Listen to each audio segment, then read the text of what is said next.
Hola Minori, bienvenida. Hola, Beatriz, muchísimas gracias. Gracias a ti por aceptar mi invitación. Estoy muy No, al contenta. contrario, yo te agradezco a ti porque me permites llegar a tu audiencia con un mensaje esperanzador. Me parece fantástico. De hecho, es mi interés también, que te llevo siguiendo y la verdad es que hablas de cosas muy interesantes. Bueno, Te muchas presento un gracias. poquito para que la gente sepa quién eres. Pues Minori Martínez es abogada, autora y terapeuta venezolana, pero yo prefiero que seas tú quien se presente porque obviamente eres mucho más que eso. Bueno, más que eso es una mujer feliz que después de atravesar situaciones muy dolorosas, de mucho maltrato físico, psicológico y abuso sexual intrafamiliar, encontró en el amor y el perdón dos herramientas de sanación que utilicé con un instrumento maravilloso que es la escritura, con lo cual pude aprender, crecer, sanar y conectar con la felicidad. Conecté con la felicidad, allí me instalé y desde entonces me ocupo a compartir mi experiencia con la esperanza de que le sirva a alguien más para aprender, crecer y sanar. Desde el punto de vista material y desde el punto de vista espiritual, soy un alma en constante expansión, en constante evolución, haciendo todo lo que encuentro que puede servir al otro, que puede ayudar a quien quiere ser ayudado a transformar su vida. Precioso, precioso. ¿Y cómo pasa alguien de ser abogada a trabajar en el ámbito de la espiritualidad? Bueno, fíjate que no está reñido, ¿no? Sin embargo, entiendo la extrañeza. Yo soy una buscadora permanente y estuve en esta búsqueda por muchos años, pero sin prisa. Lo primero así importante que te puedo comentar es, tuve un esguince de tercer grado a mis 35 años, que fue muy significativo porque después, mucho tiempo después, entendí que la vida me estaba diciendo para porque yo vivía en el afuera, era una abogada, una ejecutiva, trabajaba muchísimo, había salido de un divorcio, tenía dos hijos, tenía mucha necesidad de trabajar y tenía una clientela muy importante, pero además para mí el trabajo, después lo comprendí, era también una manera de no conectar con esas heridas que me estaban atravesando el alma. Entonces me embuía en el trabajo, generaba los recursos, pero estaba solo dedicada en el afuera. Ese esguince me sirvió para comprender que yo no era indispensable, pero no hubo ciertamente introspección. Sin embargo, durante el reposo, que fue obligado, eh, pude conectar con gente que andaba trabajando en el crecimiento personal. Ahí tuve conocimiento que había gente que se estaba dedicando a esos temas. Me interesaron y comencé a ser una asidua participante de charlas de crecimiento, pero con mucha rigurosidad, de talleres. Todo especialista que en estos temas iba a Caracas, yo iba a sus eventos y seguí en el afuera. Posteriormente tuve un diagnóstico de lupus, esclerodermia, artritis reumatoidea, hipertensión pulmonar que me confrontó con la vida, confronté yo a Dios y de esa experiencia salí en mi búsqueda con más prisa, pero todavía ubicada en el afuera, muy en el afuera. Sin embargo, yo comencé a dictar unos talleres. En ese interín me di cuenta que en Venezuela se estaban perdiendo los valores de convivencia humana, se estaba perdiendo el respeto, la solidaridad, la honestidad, y esa inquietud me llevó a constituir una fundación con la cual dictaba talleres en algunas instituciones que me contrataban, en refugios y en algunos nuevos urbanismos. Y en esos talleres,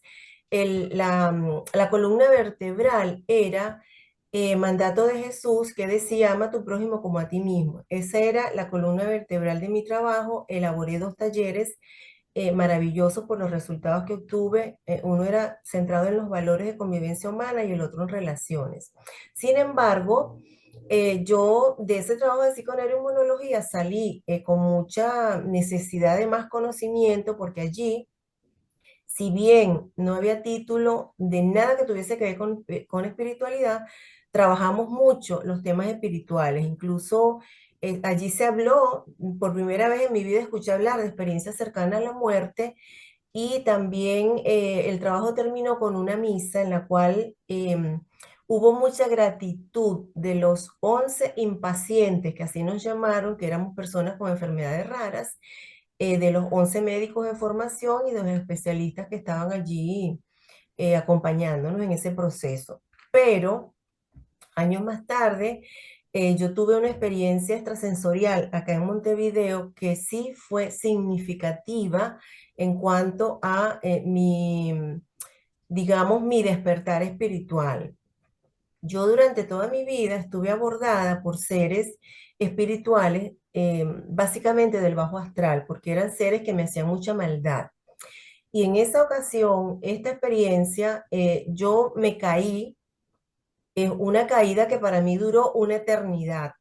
Supe que me iba a caer, estaba consciente que no lo podía evitar, pero fue eterna, o sea, no sé cuánto. Eso es Vivir el momento sí, fue con una plenitud. eternidad.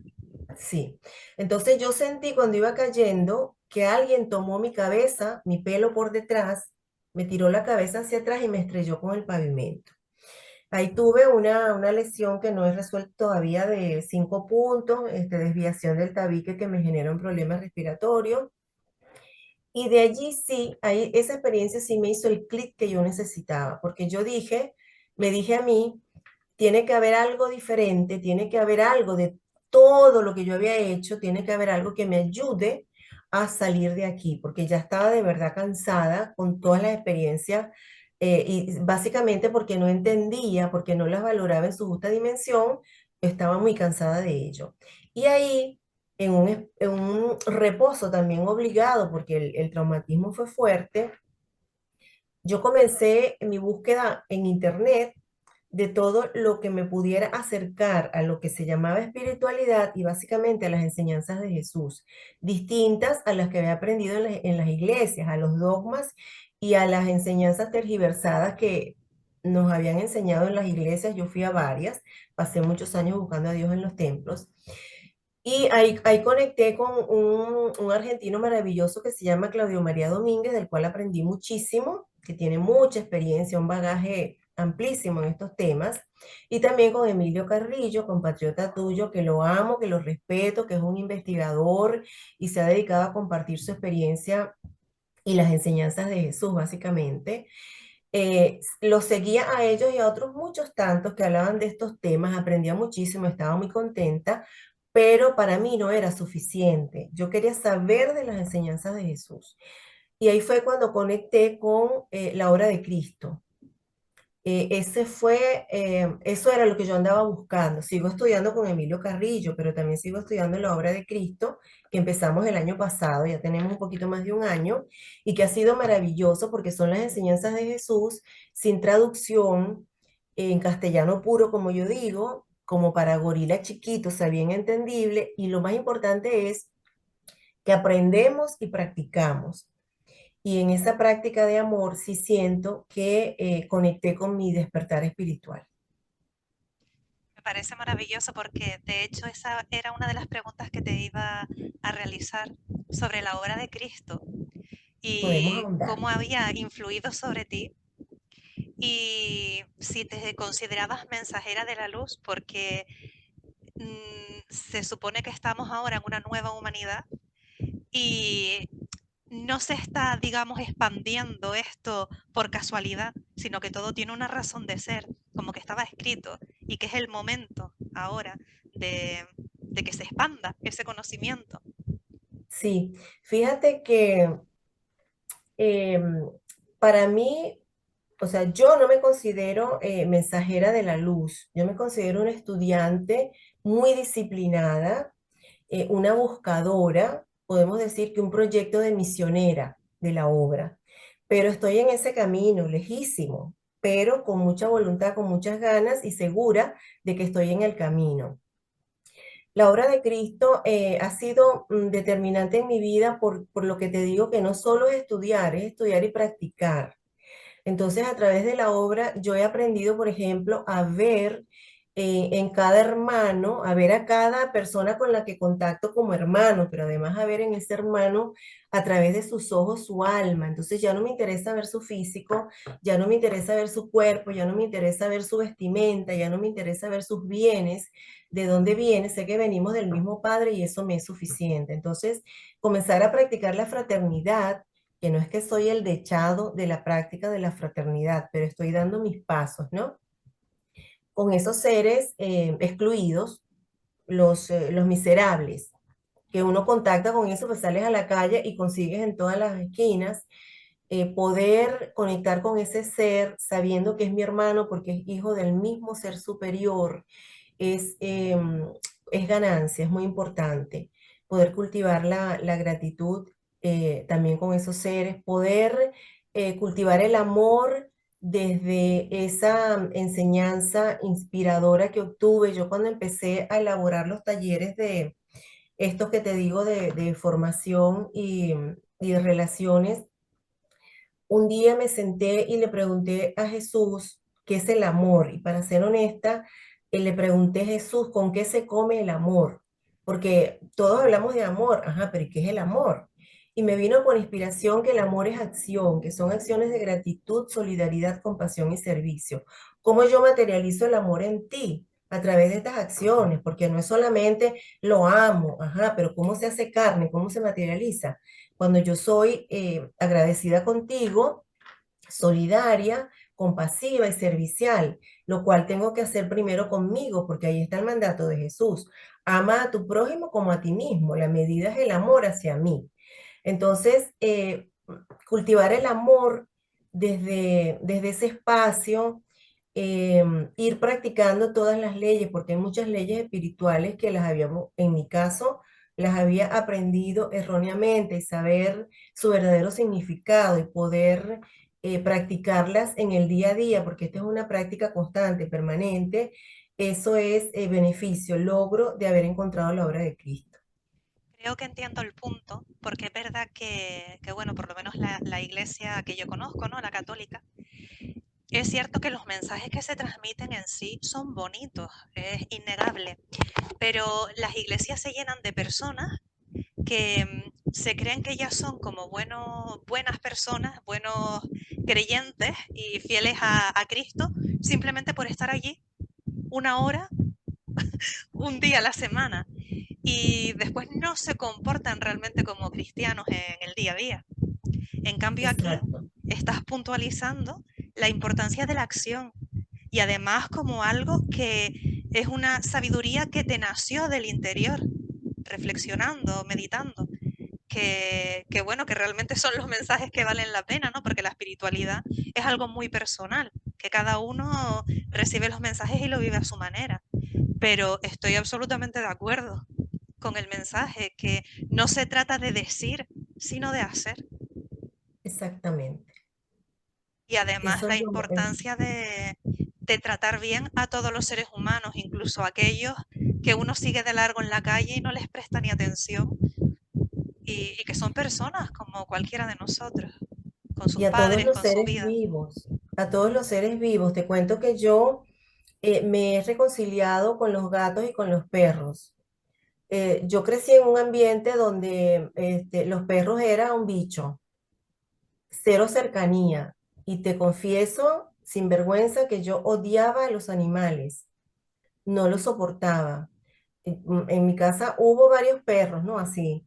Y pobrecitos que los odié y que los fustigué a todos.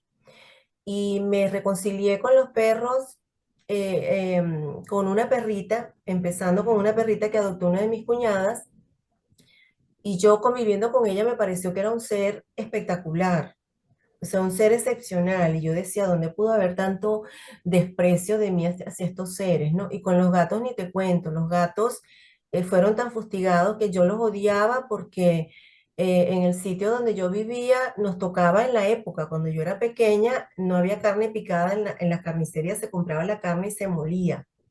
Y entonces los gatos que no eran de mi casa venían a robarme la carne. ¡Ay, qué furia! Y les echaba agua caliente. Y ahora yo he comprendido que nosotros no solo en este camino espiritual debemos respeto a los seres humanos, también a los seres, a los animales, a las plantas y a cualquier otro bichito, insecto, que a veces hay algunos que no forman parte de mi entorno diario y les digo, perdón, tú no perteneces aquí. Bueno, hay algunos que hay que matarlos, ¿no? Por la subsistencia, o te pican o etcétera. Pero es tan maravilloso todo este aprendizaje que hasta eso. Y yo hoy día convivo con dos gatos y los amo, no los humanizamos, pero son parte de nosotros y te confieso que los amo. Parte de eso también porque nosotros, estos conocimientos nos van tocando el corazón de una manera distinta, o sea, de una manera permanente. No es como tú bien decías, vamos a la iglesia un ratito, sí, creemos que ahí es donde está Dios, ahí es donde está Jesús, y cumplimos con esa hora y después salimos de ahí y seguimos en lo mismo, ninguna transformación interior. Entonces, en ese espacio yo también estuve muchas veces y no tan solo en la iglesia católica, a mí me crió una tía que era católica y mi papá estaba esporádicamente, que era evangélico. Entonces íbamos en la mañana a la escuela dominical y en la tarde íbamos a la iglesia católica.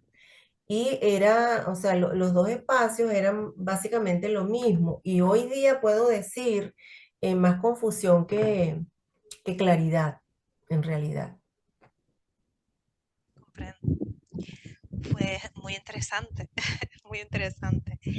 Em, la siguiente pregunta que le iba a realizar es si crees que está viendo un despertar. Que bueno, que ya entiendo que sí, ¿no? Por lo que comentábamos de la obra de Cristo.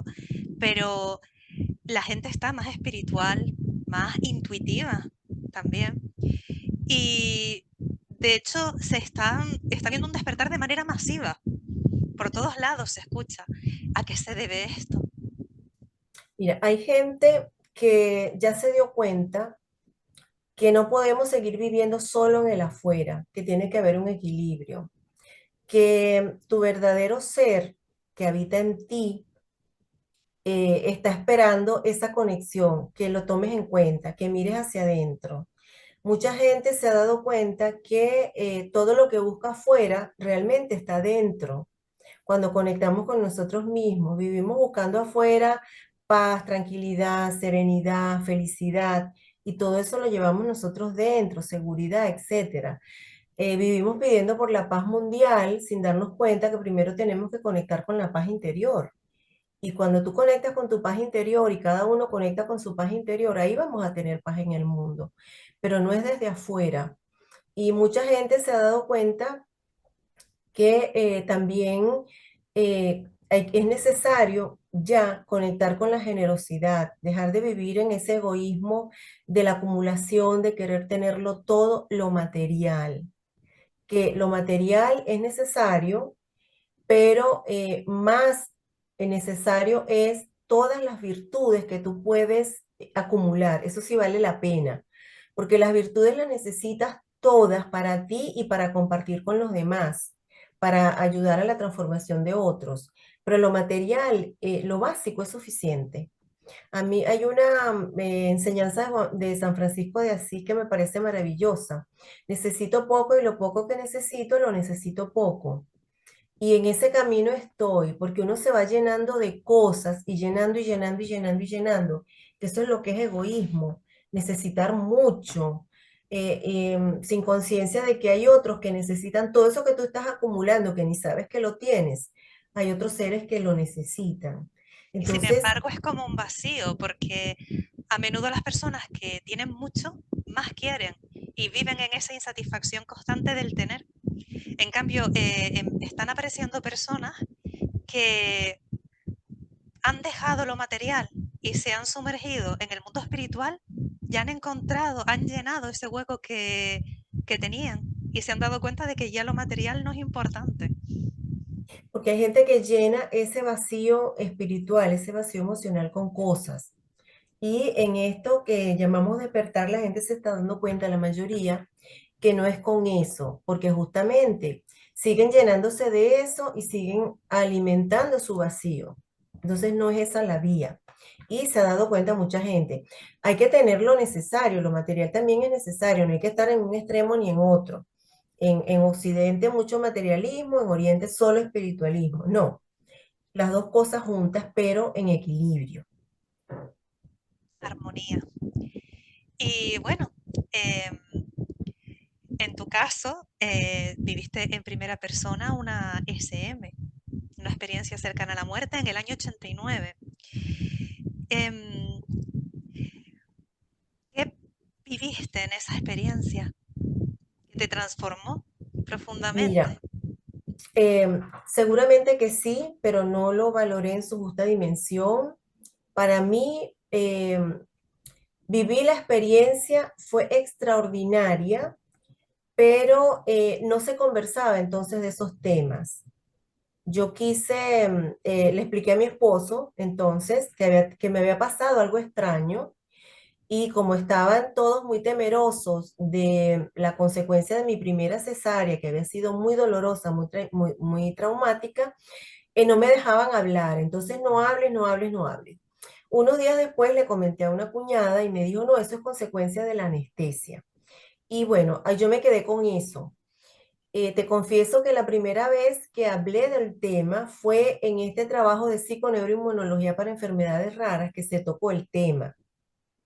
Y eso fue en el año 2014. Ciertamente, hace mucho tiempo atrás, digamos que en los años 70, finales de los 70, habían algunos estudios sobre este tipo de experiencias, pero no era algo de lo cual se hablara libremente. Yo traía además la impronta de que mi padre decía que hablaba con, él decía nuestro Señor Jesucristo y compartía lo que nuestro Señor Jesucristo le daba por mensaje y la familia lo tomó por loco y lo hicieron evaluar por muchos psiquiatras hasta que finalmente una junta de psiquiatras, si no recuerdo mal, de 6 expertos, le dijeron a la familia que papá estaba mentalmente sano y ahí lo dejaron tranquilo. Entonces era muy difícil que yo hablara de esta experiencia Bueno, si para empezar no tenía con quién conversar.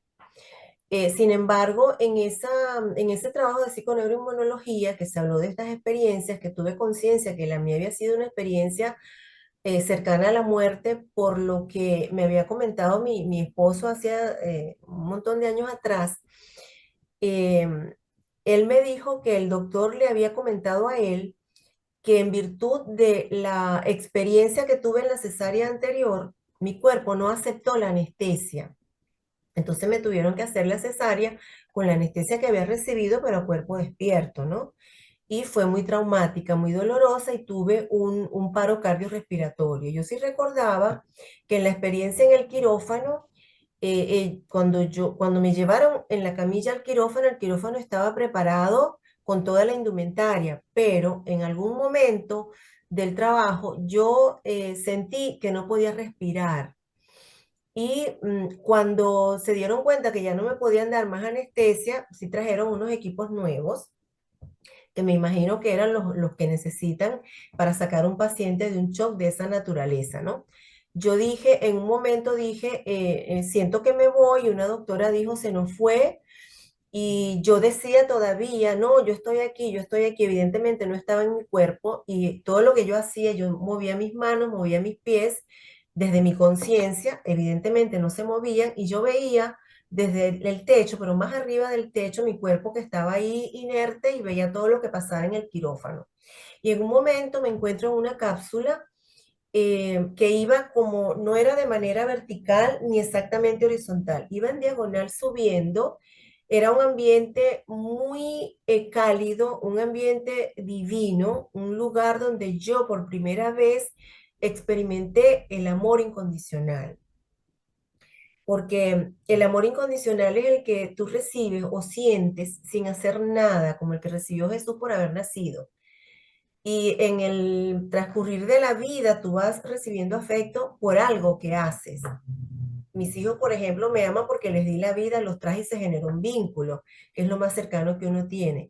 Adicional, yo venía de un abandono de una mamá, o sea que muy poco yo sabía del amor maternal, de ese amor. Entonces aquí yo me sentí protegida, cuidada, y es una sensación que yo no le puedo poner palabras, o sea, es una sensación del máximo bienestar, una cosa maravillosa. No sé qué tanto tiempo estuve allí, seguramente fueron instantes, pero para mí fue un transitar suficiente como para experimentar esto. Y yo iba en algún momento, pensé en mis hijos, porque yo en el quirófano tenía un conflicto. Estaba mi hijo de 2 años en casa esperándome y yo estaba por traer a mi hija. En ese transcurrir de esa cápsula donde yo iba por ese, era un túnel, ¿no? Pero yo iba dentro de una cápsula. Yo pensé en mis hijos y comencé a pedirle a Dios que me regresara. Yo ahí tomé conciencia que me había desprendido y no sabía cómo regresar. Y me invadió ese apego, yo necesitaba atender a mis hijos. Y yo empecé a decir, Dios, yo no me puedo ir. Dios, no estoy lista, mis hijos me necesitan. Y como iba en esa cápsula que yo sentía que iba como a 200 kilómetros por hora, había una energía que iba adelante, que era como un círculo, pero se desdibujaba y hacía formas. Esa energía me atraía y yo iba atraída por esa energía.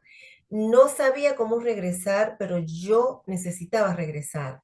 Entonces esa energía se adelantó y en lo que yo puedo percibir como el final del túnel, lejos de donde yo estaba todavía, la luz se adelantó, llegó a la boca del túnel y desde esa boca del túnel me invadió una energía blanca, o sea, una energía plateada, muy fuerte, pero muy sublime. Y sentí como me desprendí en caída libre hacia mi cuerpo y llegué otra vez a mi cuerpo. La cesárea fue 11:30, 11:45. Yo desperté a las 2 porque lo primero que le pregunté a mi esposo cuando desperté fue qué hora era. Me dijo son las 2 y estaba muy adolorida, le pedí un calmante y después transcurrió la vida con toda naturalidad sin hablar de este evento. Después nos divorciamos, después, o sea, al año, antes de que la niña cumpliera un año, nos divorciamos y después esto no se habló con más nadie hasta que que fui participante en ese trabajo así con neuroinmunología. Y después, bueno, ya la gente comenzó a hablar de estas experiencias y cuando a mí me han preguntado, la he podido compartir sin limitación alguna. Y te das cuenta de que no estás sola y que fue algo especial. Sí, ahí también, además de esa experiencia sublime de lo que es el amor incondicional, yo comprendí, ahí comprendí que la muerte no existe, porque yo era una de las que le tenía temor a la muerte. Yo tenía dos temores hasta entonces, la dependencia, depender, no poder valerme por mí misma, y el temor a la muerte. Y me di cuenta que nosotros le tenemos el temor no es a la muerte, es a lo que nos han dicho que es la muerte, y a la incertidumbre, a no saber de qué se trata, y al fulano juicio final que no existe. Claro. Entonces, regresé sin ese miedo y algo muy importante también es que yo le perdí el miedo a los desencarnados. Los desencarnados me molestaron muchísimo y yo le tenía mucho miedo, tenía mucho miedo. Ahí yo regresé sin miedo a los desencarnados. Entonces, los enfrentaba, pero claro, yo hacía una cosa mala por ignorancia. Yo a los desencarnados los insultaba, los reprendía y después entendí que había era que enviarles luz, enviarles amor, porque se te acercan por mandato o por atracción y los atraes bien porque estás vibrando muy bajo o los atraes porque tienes mucha luz y ellos quieren esa luz. Entonces, en ninguno de los dos casos lo que procede es maltratarlos ni insultarlos, sino enviarles luz, enviarles amor. Eso es interesante porque hay mucha gente que hará lo mismo por miedo, desconocimiento y miedo. Entonces está Sí, bien saberlo. Em, como bien has comentado, la percepción de la vida, lo que es la vida y la muerte, cambia totalmente después de una experiencia de este tipo. Y me imagino que tu vida, después de ese momento, la apreciabas también de una forma diferente. sí, inconscientemente, pero sí, sí. y aprendí que la vida y la muerte es lo mismo, es lo mismo y en este plano. Cuando nosotros vivimos, el transcurrir de nuestra vida es sin crítica, sin queja, sin juicio, sin miedo, sin pretender controlar lo incontrolable, sin apego, cultivando el amor. Y cuando vivimos en muerte, o sea, vivimos muriendo, vivimos en la queja, en la crítica, en el juicio, cultivando apegos, pretendiendo controlarlo todo, lejos del amor, buscando culpables. No asumimos responsabilidad en nada de lo que ocurre en nuestra vida. Siempre otro es el culpable. Y nosotros Y la víctima. exacto, vivimos en víctima, exactamente, vivimos en víctima. Eh, Cuando estamos viviendo, cuando vivimos, permitimos que nuestra esencia dirija nuestra vida y vivimos en comunión con esa esencia, con lo que verdaderamente somos. Y cuando vivimos muriendo, dejamos que sea el ego quien controle absolutamente nuestra vida. Entonces vivimos generalmente en temor. Y cuando vivimos viviendo, vivimos en amor. Esa es una diferencia muy importante. Qué bonito. Me quedo con esa frase. Em, ¿Puedes describirnos en qué consiste tu trabajo de terapia de respuesta espiritual? Ah, con muchísimo gusto. Quiero decirte que he estudiado muchas terapias, unas cuantas, y me quedo con terapia de respuesta espiritual. Esta es una terapia muy completa, muy completa. Es una terapia donde habla el alma. Nosotros utilizamos un péndulo y al menos 32 gráficos que fueron elaborados por inspiración por un ministro de una iglesia anglicana en Estados Unidos que se llamaba, em, bueno, ahora se me, Robert Dexler. Y él recibió una primera iniciativa de Clark Camerún, que era un geógrafo que utilizaba era geofísico y él utilizaba un péndulo en sus procedimientos y comenzó a darse cuenta que a través del péndulo, conectando con su energía divina, él tenía respuestas. Lo compartió con Robert Dessler y él ahondó, fue quien creó en realidad la terapia, recibió los gráficos y se ocupó de compartirla. Es una terapia donde nosotros podemos, básicamente lo que hacemos es limpiar el camino del alma para que el alma pueda cumplir su plan aquí, para que el alma pueda evolucionar, o sea, quitar todos los obstáculos. No significa que la persona que acude a la terapia con la limpieza está resuelto. Nosotros limpiamos los obstáculos del alma, que es lo que se expresa en el pequeño yo. Todo viene del alma, pero cada quien tiene que hacer su trabajo, lo que le corresponde. Y podemos limpiar traumas de esta vida, de infancia, de adolescencia, problemas relacionales de todo tipo, en este aquí, en este ahora, cuestiones que el alma dejó pendiente, cuestiones que el alma trae de otras encarnaciones que no resolvió y todo aspecto inherente a la vida humana y espiritual, en esa terapia la podemos trabajar con resultados extraordinarios. Qué interesante. Pero también señalar que no es algo mágico y que exige responsabilidad por parte de la persona a la que están tratando, ¿no? Absolutamente. O Muy sea, esto no es un interesante. trabajo que hace un brujo, que hace no, es un trabajo de cada cual. Nosotros lo que hacemos es alivianar el camino, quitar los obstáculos para que puedas hacer tu trabajo sin inconveniente alguno, pero el trabajo es tuyo. Y también decir que esta terapia, como ninguna terapia, sustituye los tratamientos de la ciencia dura, ¿no? Por supuesto.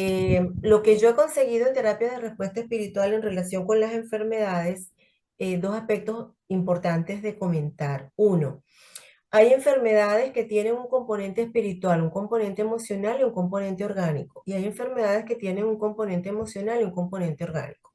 Nosotros en terapia de respuesta espiritual limpiamos el componente espiritual absolutamente. Ahí sí la persona que viene buscando ayuda no tiene mayor trabajo que hacer. Pero en relación con el componente emocional, nosotros tenemos en este pequeño yo cualquier cantidad de densidades, vale decir, emociones devenidas del temor, odio, resentimiento, culpa, miedo, que no solo hemos aceptado en nosotros, sino que nos hemos ocupado de cultivarlas. Entonces, después de una limpieza, eso es trabajo del consultante. Y todo lo que tiene que ver con el aspecto orgánico también es responsabilidad del consultante. Venir a una terapia y no hacer lo que a ti te corresponde es como ir a un médico y no tomar el tratamiento. Con el recipe solo no te vas a cuidar. Cuando nosotros en una terapia de respuesta espiritual limpiamos todo el aspecto espiritual que puede estar involucrado en una experiencia, significa que ya lo que digamos, esa experiencia estaba generando en ti se paraliza, ya no va a seguir generando. Pero si, por ejemplo, a una persona le hicieron una maldad, una brujería, una hechicería para que perdiera una mano, eso se materializó por las razones que ya hemos explicado varias, ¿no? Que yo lo atraje, que mi densidad lo permitió, etcétera.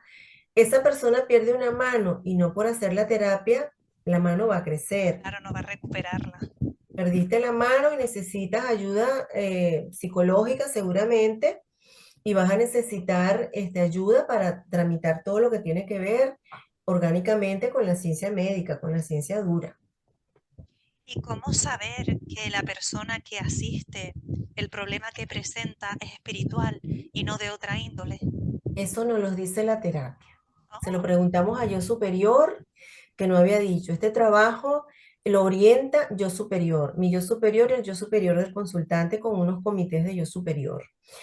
Y le vamos preguntando a yo superior, él nos va dando respuesta a través de los gráficos.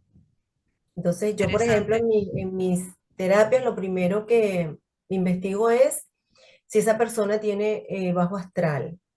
De ahí lo que comentabas de los gráficos y el péndulo. Sí. Si esa persona tiene bajo astral, entonces hacemos la limpieza con la oración de yo superior para liberarlo del bajo astral, que algunas veces en una sola sesión se limpia y algunas personas necesitan 2 o 3 sesiones para limpiar ese bajo astral. Y después vamos investigando. Esta terapia es muy interesante porque alguna gente viene con muchos problemas y eso se demora más, pero hay una gente que viene con un problema puntual y con toda certeza encontramos respuestas y encontramos solución. Muy interesante. ¿Y cuál ha sido la experiencia que has tenido en tu vida profesional que más te ha impactado? Mira, muchas, pero te puedo mencionar algunas, muchísimas.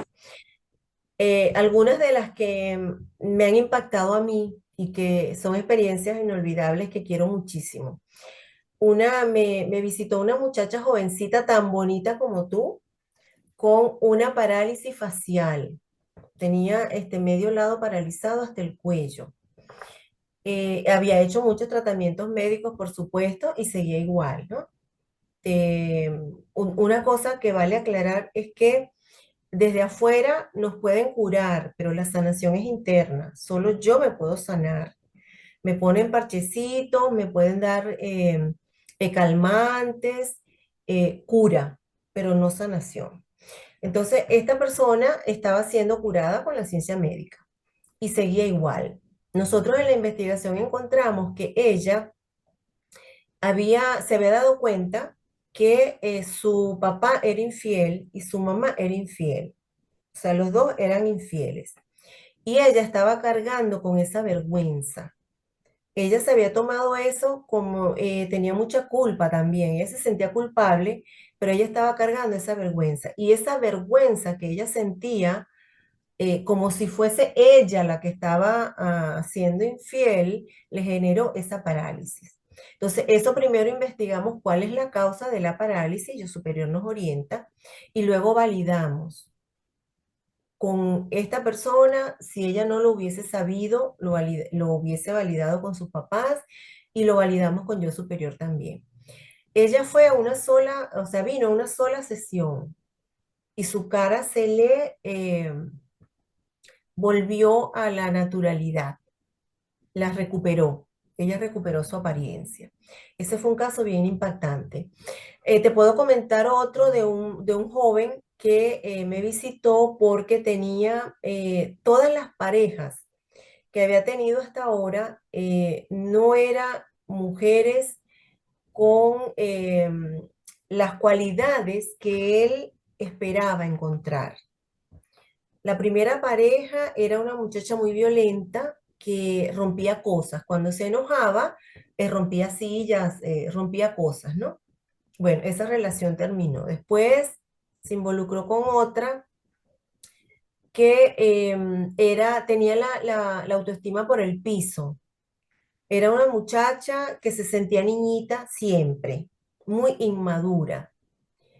Y entonces la comunicación era muy difícil. Después se involucró con otra que era mitómana, mentía mucho, todo era mentira y tampoco la relación podía funcionar. Y después se involucró con una que era violenta por las manos, se le iba encima, le pegaba. Y de esa investigación resultó que cuando él tenía 2 añitos, su mamá, que era hija de unos europeos que habían vivido guerra, y ella vino con su familia huyendo de la guerra, tenía en un rincón todos esos recuerditos que van pasando de generación en generación, que no tienen precio, pero sí valor emocional.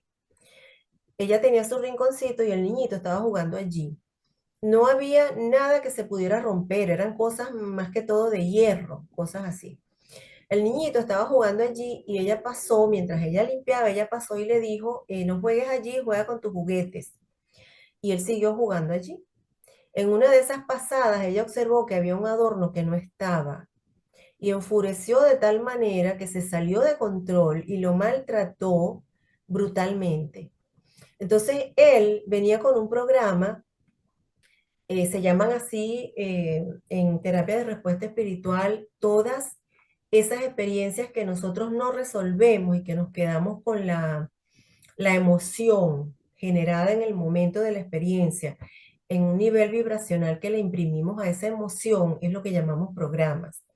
Entonces, él venía con un programa de autocastigo, así se llama, porque él se sintió culpable de haber generado esa explosión en su mamá, de haber generado esa crisis, y él andaba por la vida buscando mujeres que le hicieran sentir esa culpa, y eso era lo que venía encontrando. Yo no te sé decir si él ahora tiene alguna relación estable, lo que sí te puedo decir es que hasta el momento en que tuvimos contacto, no había estado atrayendo este tipo de personas. O sea que podemos decir que en una limpieza él pudo liberarse de ese programa que le estaba generando este tipo de conflictos. Te puedo señalar también otro caso, este es muy interesante. Es un programa de miedo. Un señor cincuentón de Panamá que trabajaba para una empresa transnacional y con todo este tema de globalización y que ahora casi no hay oficinas, sino que todo es por Zoom y por eso, pero algunos ejecutivos se mueven a los países para hacer reuniones eventuales. Él todo lo que era escribir, él lo hacía muy bien, él mandaba los memos, él entendía, pero cuando le tocaba hablar, él se trababa, no le salía nada. Entonces investigamos y encontramos esto que se pudo validar también, que cuando él era adolescente, su padre, que era una persona muy arrogante, que incluso el papá sentía que esos maestros, esos profesores de secundaria, a sus hijos no le podían enseñar nada, que él les podía enseñar más, pero evidentemente tenían que ir a la escuela secundaria. Entonces eran él y 2 hermanas, y cuando el padre una vez a la semana les pasaba revista para saber qué tanto habían aprendido, agarraba un machete, lo afilaba en un cemento y decía, al que se equivoque le corto la cabeza, al que no me responda le corto la cabeza. Entonces eran 3 adolescentes aterrados ante esa situación, y a él particularmente cuando le preguntaban de geografía, de historia, de literatura, él contestaba muy bien, pero cuando le preguntaba de inglés, él no sabía explicarle al padre lo que el padre le estaba preguntando. Sí aprendía, pero no sabía cómo explicárselo, porque era en inglés. Y entonces el señor amolaba el machete y este muchacho entraba en terror. Por eso él no comprendía cuando le hablaban. Él, después de esta investigación, había hecho muchísimos cursos, tomó un curso de solo laboratorio y aprendió a escuchar, a entender y ser capaz de contestar, porque a su edad él entendía que le era muy difícil conseguir un nuevo empleo. Él hizo el esfuerzo y esto le funcionó y resolvió su situación. Y así hay muchos, muchos, muchos casos que te podría comentar. Trabajamos muchos casos de gente con adicciones que tienen también dos aristas Interesante. importantes, ¿no? Una, cuando la adicción es un tema evolutivo para el que la manifiesta, o cuando es una experiencia para que aprenda su entorno, o cuando no tiene que ver con ninguna de las dos. Y se obtienen también respuestas muy importantes en los casos de las adicciones, dependiendo de la cualidad. Generalmente no, yo no he tenido experiencia de que se supere en una terapia, cuesta mucho, pero también se logra. Esta terapia es maravillosa para resolver cualquier situación. Muchas gracias. Me resulta muy interesante lo que me estás comentando. Em, Otra pregunta que te quería hacer, que esta es más personal, porque la espiritualidad es algo muy personal, pero es verdad que se ha distorsionado mucho la historia y hay personas que se creen que ser espiritual consiste básicamente en estar meditando en posición de loto en una montaña en el Tíbet. Pero la espiritualidad obviamente no es eso, es una forma de espiritualidad, pero no es el concepto global. ¿Qué es para Minori la espiritualidad? Para mí la espiritualidad es un trabajo permanente de amor, de perdón y de servicio. Eso es ser espiritual. Es esa conexión que tenemos con nuestra esencia, es dejarnos guiar por la intuición, esa, esa información que nos llega sin ruido, confiar en la vida y dejarnos guiar. Es ese poder encontrar mi propósito de vida y encontrando el propósito, encontrarle sentido a la vida, que le va a dar sentido a mi vida. Y cuando uno encuentra su propósito y trabaja en ese sentido de la vida, eres un ser espiritual. ¿Y cómo Eso es para mí. saber cuál es el propósito de la vida de uno? Que muchas Eso personas no lo, saben. eso lo encuentra cada cual en conexión con su esencia. Sin embargo, una cosa que a mí me ha servido para ayudar a otros es, el propósito generalmente está vinculado a tu don. Todos tenemos dones. Aquello que el propósito es lo que tú quieres, esa huella que tú quieres dejar en el mundo, el aporte que tú le quieres dejar al mundo. Y no tiene nada que ver con ego ni con supremacía. Es desde tu humilde espacio el aporte que tú le quieres dejar al mundo. Que a todos se nota bien algo y todos tenemos alguna habilidad, ¿no? Hay personas Sí, que se les da muy bien comunicar, otros escuchar, otros el arte. y todo eso sirve.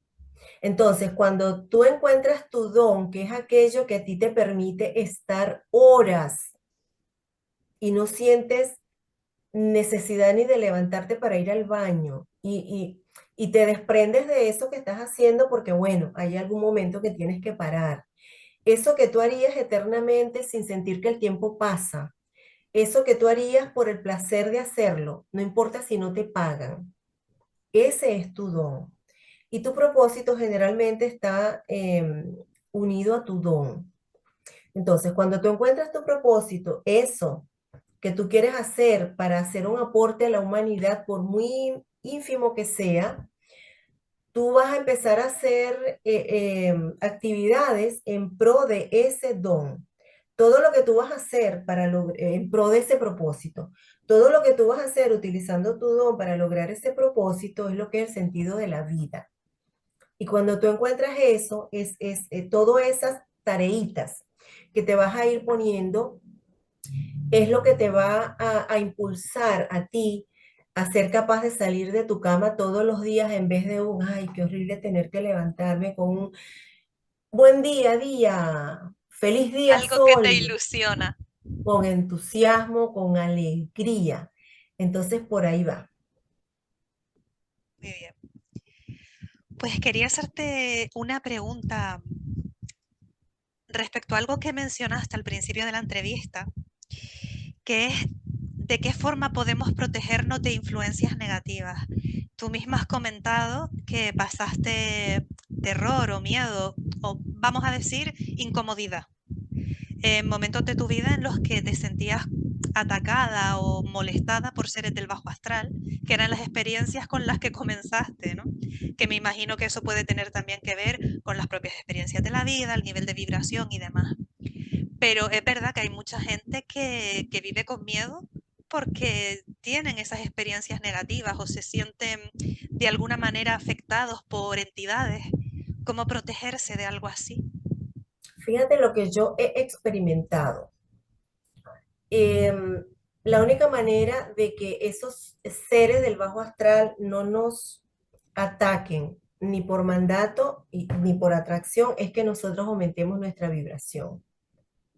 Cuando nosotros estamos vibrando en amor, no nos van a alcanzar porque ellos pertenecen es al temor, que es la contracara del amor. No nos van a alcanzar. Ahora, vibrar en amor no es decreto, ni es, ay, yo amo, no, eso es como yo he venido diciendo, acción, es materializarlo. No es solamente un sentimiento, es acción. Entonces, hay muchísimas actividades que nosotros podemos hacer para aumentar nuestra vibración. Eso que tú decías de la gente que se siente espiritual porque medita, porque ora, son algunas de las cuestiones que nosotros podemos hacer para subir nuestra vibración.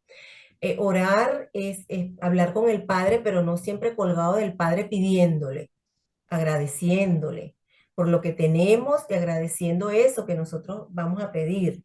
Pero nos colgamos y empezamos puro a pedir y le encomendamos a Dios que resuelva nuestros problemas, que nos cure de una enfermedad, que nos permita, que nos ayude a ganarnos el loto, etcétera, sin nosotros hacer nada. Y no funciona así. Nosotros tenemos que hacer lo que nos corresponde para ver los milagros. Entonces, parte de este hacer pasa por orar, por meditar, que no tiene necesariamente que ser en posición de flor de loto. Una meditación puede ser repitiendo un mantra. Una meditación es podemos empezar aquietando la mente. Meditar es estar en presente, estar aquí ahora, para lo cual lo básico es aquietar la mente, que los pensamientos no paran, que la loca de la casa, como decía Teresa de Jesús, esté quieta. Y si vienen pensamientos, déjalos que pasen, pero trata de neutralizarla. Y eso lo podemos lograr también practicando la contemplación. Nosotros podemos contemplar un río y envolvernos en ese río y sentir como el río y pensar como el río y vivir como el río. Y lo podemos hacer también con el mar y lo podemos hacer con un árbol. Todo eso nos va a ayudar a nosotros a subir nuestra vibración, dejar la crítica, la queja, el juicio. Conscientemente nosotros comenzamos esta práctica. No es un día sí y el otro no, es todos los días religiosamente, disciplinadamente, con compromiso, con responsabilidad, con disciplina y con perseverancia. Lo hacemos como una práctica mental. Cada vez que me doy cuenta que estoy en la queja, epa, yo puedo hacer una propuesta en vez de quejarme. Cada vez que estoy criticando, yo no tengo que estar viendo viga en el ojo ajeno, me veo yo, veo dentro de mí. Cada vez que estoy haciendo juicio, no tengo que estar buscando siempre que si esto es malo, que si esto es bueno, que si esto es blanco, que si esto es negro. Eso no es algo que yo tenga por misión y por propósito. Entonces, eso lo abandono. Y cultivar la compasión, tratar de pensar como piensa el otro o comprender por qué piensa de esa manera, por qué siente de esa manera y no juzgarlo, sino tratar de ayudarlo si puedo. Y con la ayuda siempre digo, Jesús nos quiere eh, serviciales, no serviles. Entonces, mi ayuda no puede ser para mí un sacrificio. Mi ayuda para el otro puede ser que me demande a mí un poquito más de esfuerzo, pero nunca sacrificio. Entonces, caminar descalzos es buenísimo porque estamos en contacto directo con la tierra. Abrazar un árbol, que ahí descargamos la energía que sobra en nosotros, que no necesitamos, y nos llenamos de la energía de la creatividad que nos puede transmitir también la Madre Tierra a través de ese árbol, de su seguridad, de su confianza. El árbol confía en la vida, ahí está, creciendo, disfrutando. Podemos también protegernos cultivando el amor, como he dicho, a través de la gratitud, la solidaridad, la compasión y el servicio, pero conscientemente, ¿no? Cada vez que yo veo a un hermano, ¿cómo puedo yo envolver a este hermano en mi amor desde una de estas cuatro acciones?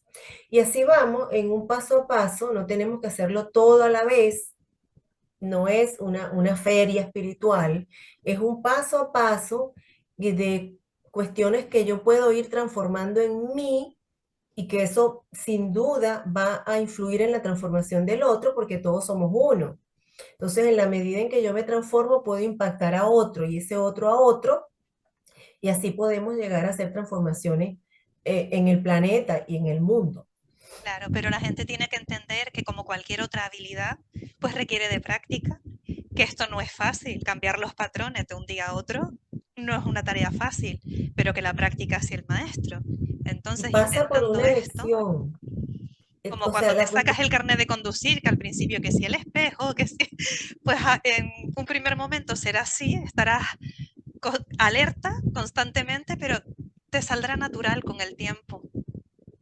E eso es, inevitablemente te conviertes en mejor persona, claro, siendo así. sí.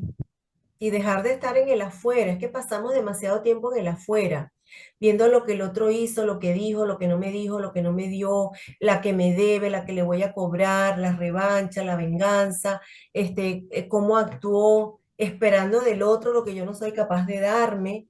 Todo lo que yo estoy buscando en el afuera está dentro de mí y lo que estoy demandando de otro, yo soy capaz de otorgármelo siempre, porque somos seres completos, imagen y semejanza de Dios. Y bueno, para terminar, simplemente comentarte que si hay algo en particular que te gustaría transmitir pues, con la audiencia, algún mensaje basado en Sí, tu experiencia. que cada uno de nosotros podemos transformar nuestra vida, pero pasa por una elección. Nadie lo puede hacer por ti. El único que lo puede hacer eres tú, pero que mientras respires lo puedes lograr. Y un buen primer paso es comenzar conectando con tu esencia, saber que existe un verdadero ser que es más que este pequeño yo perecedero, que es esa esencia divina que llevamos dentro. Ahí está todo. Conecta con esa esencia, préstale atención a esa esencia tuya, ese verdadero ser es sabiduría, es amor. Conecta con eso y logra la transformación en ti, que es lo que va a transformar el mundo. Precioso. Pues me ha encantado, la verdad. Muchísimas gracias, Minori. Bueno, y gracias a ti también por darme esta oportunidad. Estoy a la orden. Gracias, ha sido precioso. Estoy contentísima. Y bueno, ya lo podremos concertar para otra ocasión porque la verdad es que sabes de muchas cosas y tienes muchos mensajes interesantes que transmitir. Y dijo Jesús que el conocimiento que no se transmite no tiene valor alguno. Por Así que supuesto. yo sigo aprendiendo. Como te dije al inicio, soy una aprendiz, una estudiante muy disciplinada y sigo aprendiendo y sigo compartiendo. Muchas gracias, Minori. Ha sido un placer. Gracias a ti también. Pues Un bueno, en abrazo. cuanto a ustedes, un abrazo y hasta pronto. Gracias por haber visto esta entrevista.